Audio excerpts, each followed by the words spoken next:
Bueno, otra de las noticias no solo de la semana, sino también de hace varios meses ya, tiene que ver con la rotura de silobolsas en varias de las provincias argentinas. Gabriel de Rademacher ya con nosotros en contacto, es vicepresidente justamente de CRA y seguramente tendrá números mucho más a mano que lo que podemos tener nosotros en cuanto a la cantidad de roturas de silobolsas y también de vandalismo que se vienen produciendo. ¿Qué tal, Gabriel?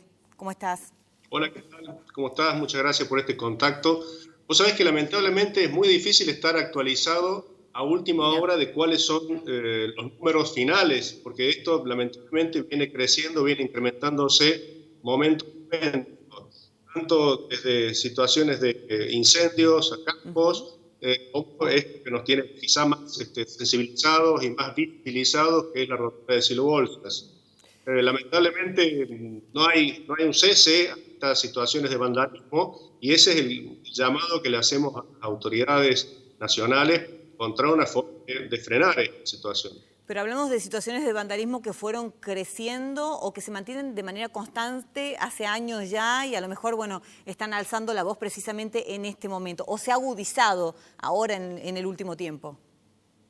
Mira, ayer hemos tenido una reunión como Comisión de Enlace Nacional con el ministro Basterra y la ministra Sabina Frederick, y allí reconocieron como autoridades nacionales el incremento que ha habido fundamentalmente en estos 2 últimos meses de este tipo de actos de vandalismo que se están viendo ahora. La rotura de los silos, y fíjate vos qué cosa tan extraña, en la mayoría de los casos sin robo. Es nada más que el daño por el daño en sí mismo, es el daño para transmitir algún mensaje que realmente no logramos comprender, no podemos entender, pero y aparte sin nadie que se lo adjudique al hecho de vandalismo. Fíjate que están hechos con un grado de cobardía tan grande que nadie lo reivindica. Vaya a saber qué pasa por la cabeza de alguien que daña comida con esta hazaña, ¿no? Ahora, uno presume intencionalidad, sobre todo por lo que vienen contando desde las diferentes provincias que están sufriendo estos hechos, pero digo, ¿tendrá que ver con alguna cuestión de tinte político o no necesariamente? A lo mejor son empleados despechados o en una situación, digamos, contraria a algún patrón y eso también puede tener como argumento esto que se produce. ¿Qué sospechan?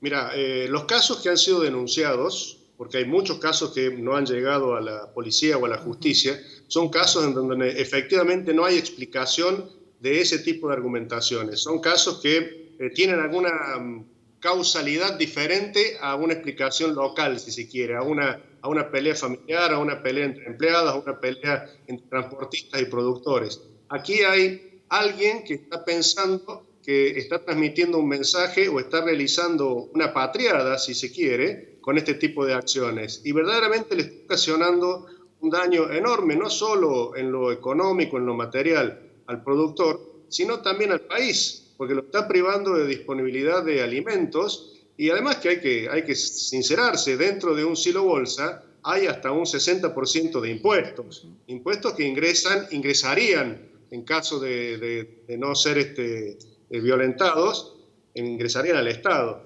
Entonces es realmente para quien lo está llevando adelante, bueno, un atentado contra la nación también, contra los intereses económicos del país. Sí, claro que sí. Uno a lo mejor no entiende demasiado, pero cuando se produce una rotura del silobolsa, ¿esto qué implica? ¿La pérdida total de la cosecha a medias? Y mira, dependiendo de lo que tenga contenido y de las condiciones ambientales que ocurran y cuándo se encuentre el daño.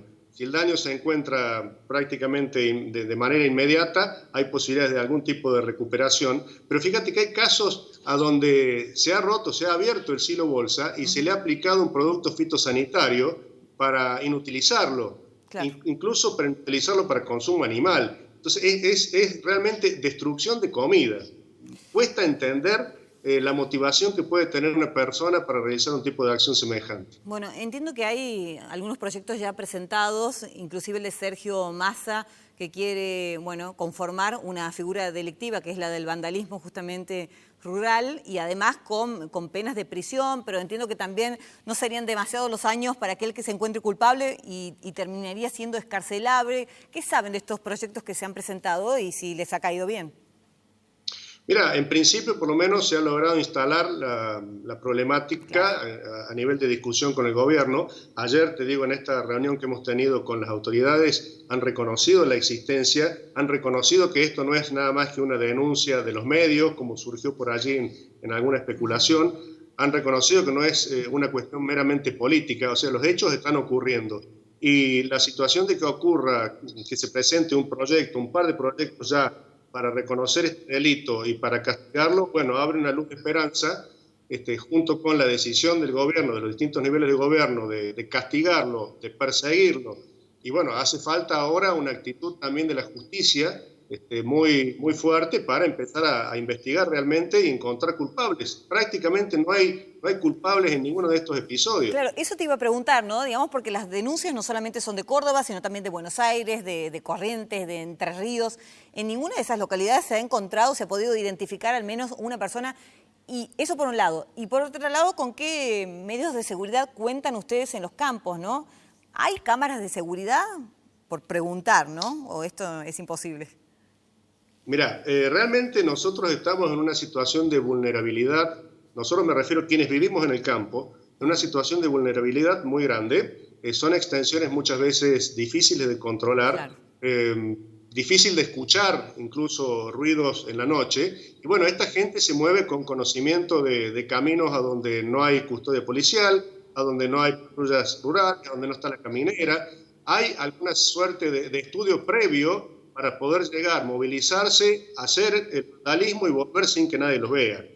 Hay algún trabajo de logística previo, indudablemente, y eso es lo que nos hace pensar que hay alguna organización detrás de estas acciones. Muchas gracias por esta conversación. Lo importante es que se visibilice, que ya esté instalado el tema y bueno, que de ahora en más se pueda trabajar de manera seria. Muchas gracias. Muchísimas gracias a vos, bueno, por esta preocupación. Un abrazo. Vamos a hacer una pausa, enseguida volvemos, quédense porque hay algo interesante, más que interesante, una propuesta que les vamos a hacer desde acá. Pausa. Pam, pam.